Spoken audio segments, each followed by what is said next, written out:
Hello and welcome to The Big Picture. With the campaign for the Lok Sabha elections hotting up and the media covering it extensively, there is a lot of discussions about the role and the inclinations of the media. The media's omnipresence and the increasing questions being raised about its ownership have only added to the conspiracy theories. Meanwhile, there are also questions being raised about how politically neutral or objective are the journalists, especially in an election atmosphere. With many journalists now entering the electoral fray, it has further added to doubts about the objectivity and neutrality of the media persons. However, the question is, can journalists remain politically neutral? Also, how does a journalist operating in a media house owned by politicians directly or indirectly uphold neutrality? What kind of pressures does he or she faces? And more importantly, should journalists be politically neutral? We will discuss all this today with an eminent panel of journalists with decades of experience behind them. I have with me Paranjoy Guha Thakurta, who has written extensively on the media, Siddharth Varadarajan, former editor of The Hindu, Rahul Dev, who has been in TV news journalism for years, will be joining us soon, and Sheela Bhatt, Senior Editorial Director, News at Rediff.com. Welcome to all of you. Paranjoy, I would like to come to you first. Journalists always try to assert that, we are very non-ideological and we are being objective, we are being neutral. I don't know which journalists you're talking about. You do? Girish, I'll try or we work from, at least we say that we work from neutral positions. I think the problem arises because in many media organizations, in newspapers, in magazines, in television programs as well, the dividing line between news, that's factual information, and opinion pieces have got blurred. Right. Now, to some extent, if somebody is expressing an opinion, that itself might make news. But when a journalist is expected to report, quote unquote, report news, he or she is expected to give with different, describe facts, or highlight opinions the way he or she perceives it. But that doesn't mean that the journalist does not have an opinion. Exactly. And whether we like it or not, each and every one of us, our personal opinions, they color our judgment. So even when we are reporting facts, the facts we highlight, the facts we ignore, the facts we put right on top and the ones we put right at the bottom can often, give some idea about our political bias. So I think it's unrealistic to expect that any journalist would be politically neutral. All of us have our political biases. The question is, how well have you argued your case? Right. And how well has the media vehicle concerned, the television channel or the newspaper, demarcated between factual information or factually correct, authenticated information and opinion pieces? News and opinion. I think it might be a little old-fashioned to talk like that, right. but I think it's important to distinguish between the two. Because in television journalism, that whole thing has completely got blurred. Absolutely correct. What is news and what is opinion is completely blurred. There is no difference, in fact, between the two, especially in television journalism. Yes, unfortunately, that is the case because it's that much easier for any television channel, including your channel. You call some of us to a studio and we can have a little verbal tete-a-tete, we can have a little slanging match. It's the cheapest, easiest way to put out a television program. It's that much more difficult, that much more expensive to send a group of reporters or a single reporter, and he or she travels across different parts of the country and then reports. So for a variety of factors, including saving on expenses, what has happened is that a lot of so-called news that we see is not really news. It's a combination of news and views. Okay, let me get Siddharth in on this. Siddharth, is political neutrality of journalists an illusion, or should we at all claim that we are politically neutral?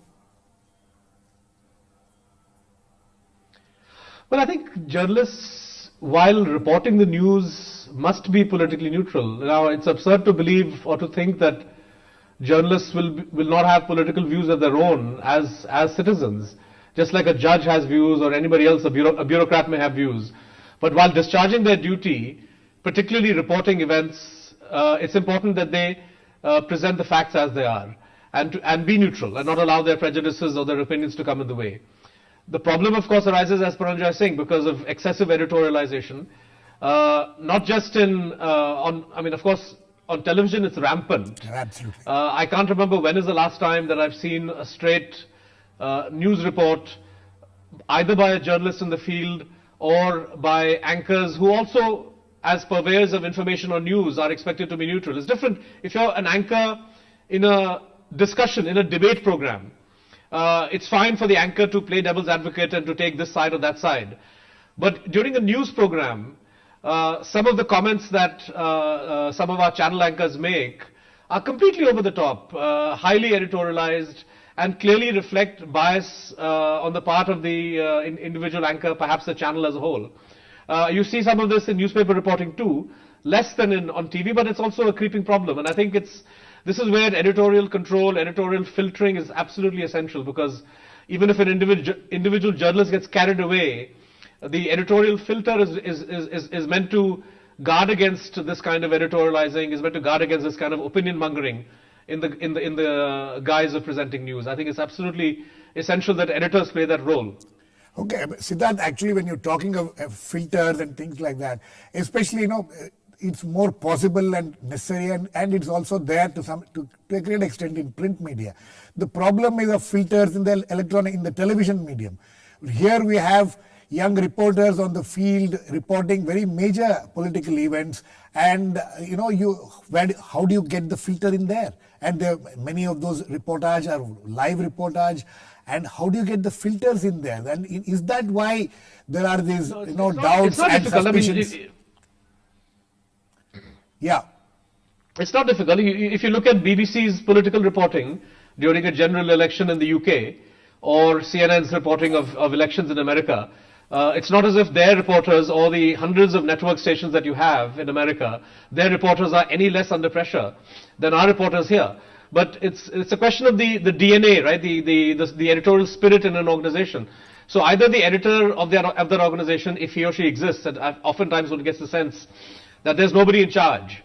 But if they do exist, it's essential that the editor, train his or her staff, instill in them the sense of what's right and what's wrong, and act as a filter, as a correcting mechanism, as and when reporters editorialize or when anchors editorialize. But I think the larger problem, of course, is what happens when the editor or the proprietor themselves make a conscious choice, not so much to introduce bias in the reporting of a particular event, but in terms of playing up a certain thing. Okay. Sheela, we talk of, Siddharth was talking about filters and things like that, but every time you do a story or anybody does a story, there is an assumption before you start a story. Is it at that stage that these kind of biases can creep in?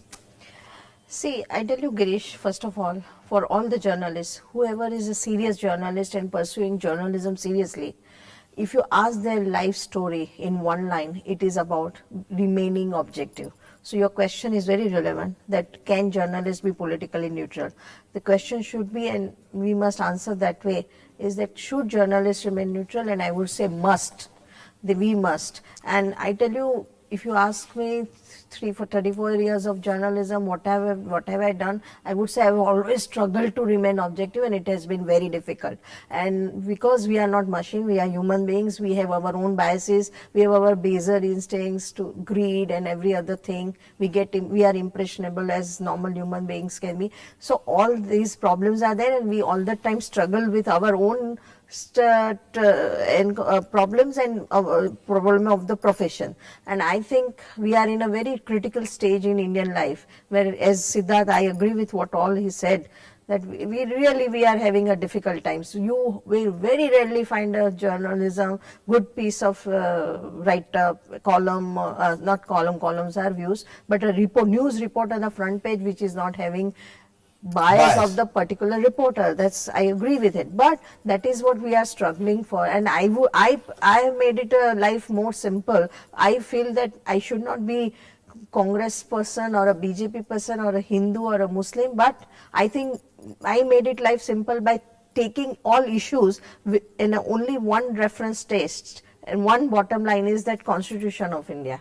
I think that makes life more easier, though it is not perfect answer to my problems. To remain objective, as you were asking me whether we are neutral, I think we are not neutral, but we have to keep saying that we should be not neutral. And that is what I think all editors in India, who are not actually, all editors are failing in duty, not journalism, because reporters are ready to follow certain route, certain rules, certain ground rules. But actually editors today in the editorial room and in their offices are not giving enough time and investing enough time in reporters to tell them that we have to be objective. Don't write this, do it this way. And you know, you have to keep it from, you know, equidistance from, say, Congress and BJP, from Hindu fanatics to Muslim fanatics, everybody. We are related to none. We should be close.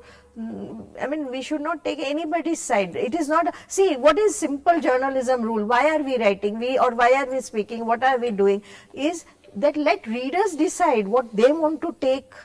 They should have their take from our writing. So we should not say what is right or wrong. We should just report what is actually happening. Okay, let me, before I go back to Paranjoy, Siddharth, can you hear me now? Yes, I can. Okay. Siddharth, you know, is it an easy thing? You have been an editor, you faced these kind of situations. What Sheela talks about, that, you know, we just need to put things in front of the readers and then let them decide. Now the question is that all of us have our political biases, and, you know, we certainly are not.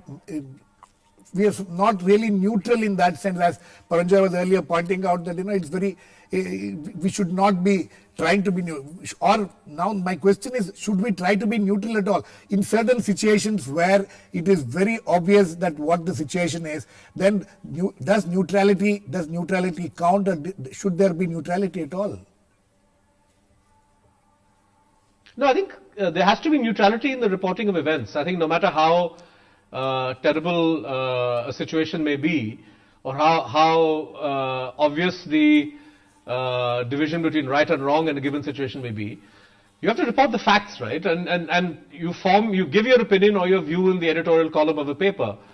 The problem with television stations is that they don't have that space. Although I notice CNN-IBN, for example, has a section at the end called the editor's take, right, where the editor gives his view. But that's rare. You don't. More often than not, the editorial view gets bundled in with the presentation of the news. So I cannot think of any event, even a war, for example. Let's say a war between India and Pakistan. You can't think of anything that's more emotional, more visceral for an Indian journalist, right? But even there, it's essential that the facts be reported in a straightforward, objective, neutral way. And that the reporter not get carried away. So I think if one can expect that yardstick for something like a war or something, you know, it should be the norm for communal violence. It should be the norm for political battles between parties. I don't think it's a very difficult problem, quite frankly. Paranjoy, it's not a difficult problem. It is not a difficult problem. Second thing is this: election atmosphere, inevitably political class especially starts branding journalists and newspapers or media houses. Everybody, you know, they try to look at things in black and white and try to brand each media house or journalist according to their own convenience or whatever. Is it because it is partly the journalist's own doing which has led to this kind of a situation? Sure, partly. See, I don't entirely agree with what Sheela was saying. I don't think, in a philosophical sense, there is nothing called absolute neutrality, objectivity, balance. I mean, but there is something called factual accuracy.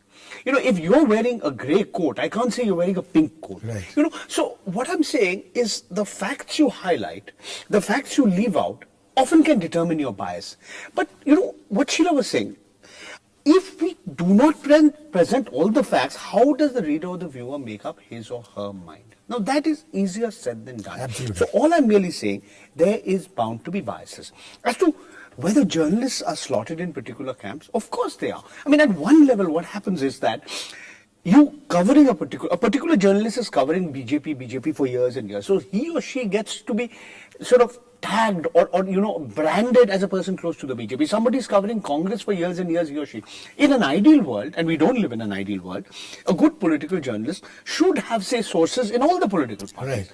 But what happens is, because of various, you know, economics, exigencies of time and space, you do tend to get slotted. And yes, it's quite easy for politicians, you know, to cultivate favorites. Of course they do. There are particular politicians who will have particular favorites among the journalists, and they'll be singled out and given specific bits of juicy tidbits of news off the record, deep background briefings. And so they develop this rather cozy relationship with them. That's one part of the problem. The other part of But then the political parties, the politicians themselves start blaming journalists. Of course they do. Huh? But wait. They are the ones who perpetrate it. But in Girish, in any democracy, between the media and the political establishment, there's bound to be a love-hate relationship. Right. Each needs the other. Each is antagonistic towards the other, and there is a kind of a love-hate relationship. That's inevitable. But you see, also journalists, they also know the political affiliations of their owners, the people who are controlling, the ownership of particular media organizations, and so therefore this whole issue of neutrality or so-called neutrality in reporting gets another term. So a particular journalist knows that his or her editor or the editor's boss has a particular point of view, and so there is a certain amount of pressure, and that may not be overt. There could be sort of subtle pressure to a particular political Instances of people being more loyal than the king also. Oh, sure. We are now joined in by Rahul. Rahul, you're coming a little late, but we are discussing political neutrality. You have worked in various organizations. How does, especially we are discussing, you are the only, serious television journalist who has been in television for so long. We were talking before you came that this problem of political neutrality or objectivity or whatever, the lines getting blurred between news and editorials, opinions, especially in television, is rampant. Do you agree with that? Yeah, the trend has always been there, and I agree with both my co-panelists. We have been seeing it ever since we joined journalism, and it's difficult to be completely 100% objective for any human being, much less journalists. But of late, this has become a dangerous and I would say scary trend. It's even. Why do you say it's scary and dangerous? Scary because then you are cheating the viewers.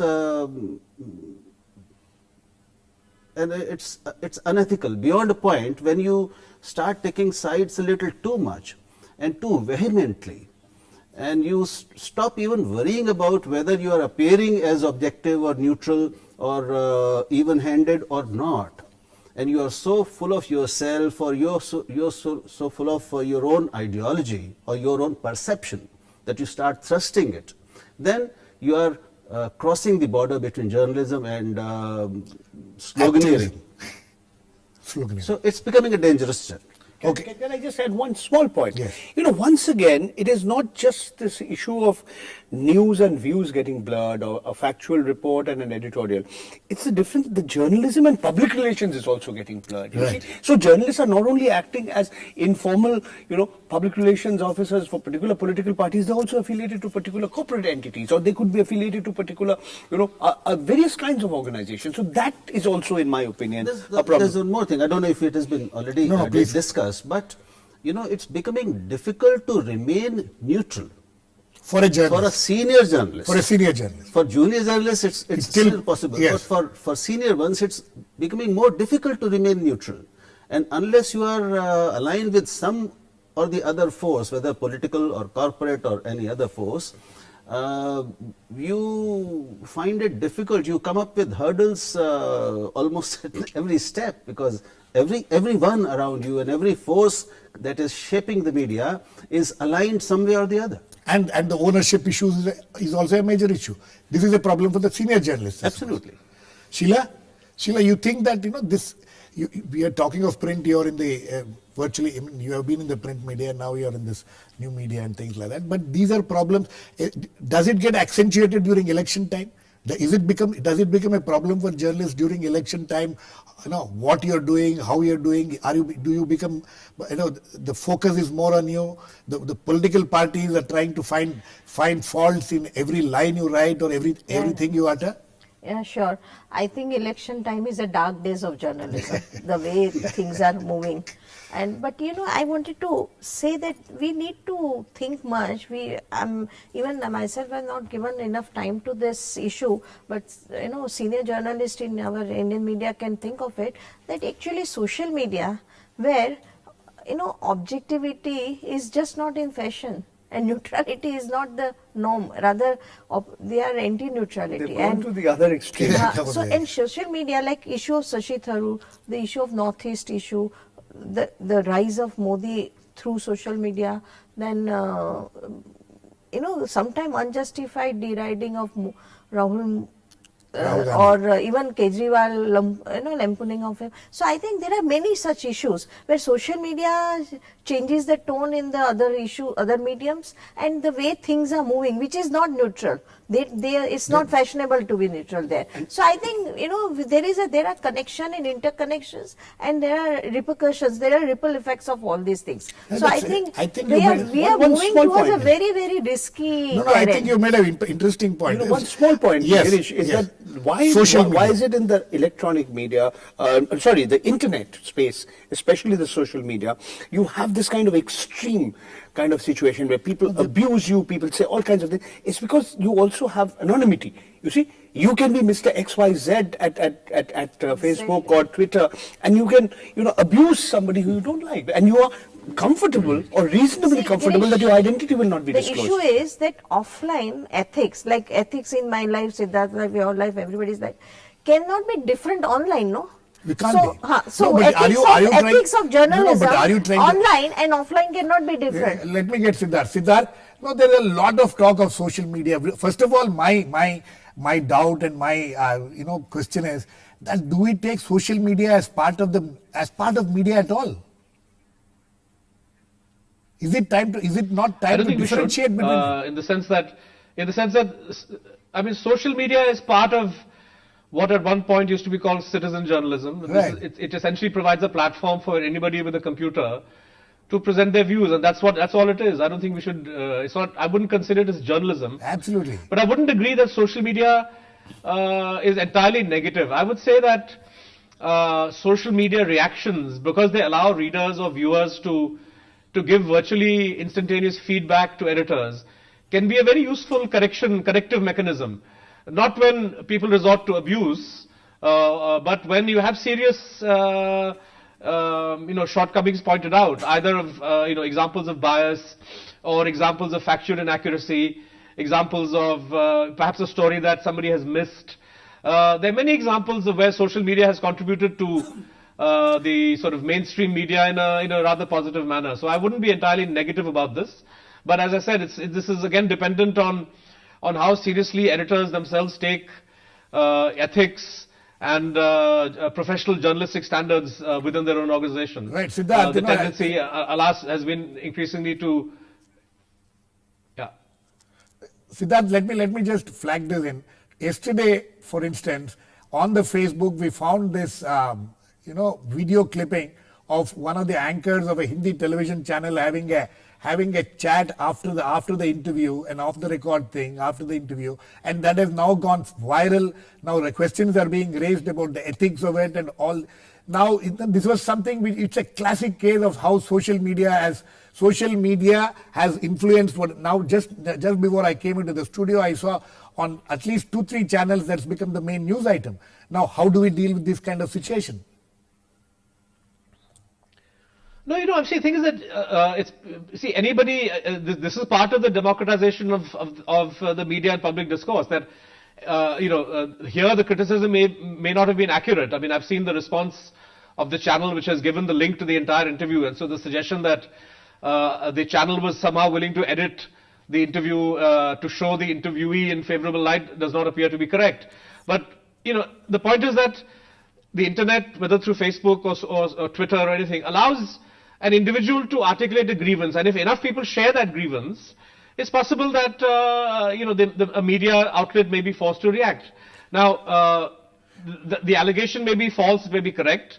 I don't think that's this is part of life, quite frankly. I mean, in the old days, you would have got a barrage of letters to the editor, and the response would have come one week later if in fact the newspaper had gone wrong. Okay, Siddharth, but it's interesting that Sheela made a very interesting statement. She said that journalists, online, on the social media can't be less ethical than what they are, otherwise. Is that a problem? That's something which Sheela has flagged. Very interesting, actually.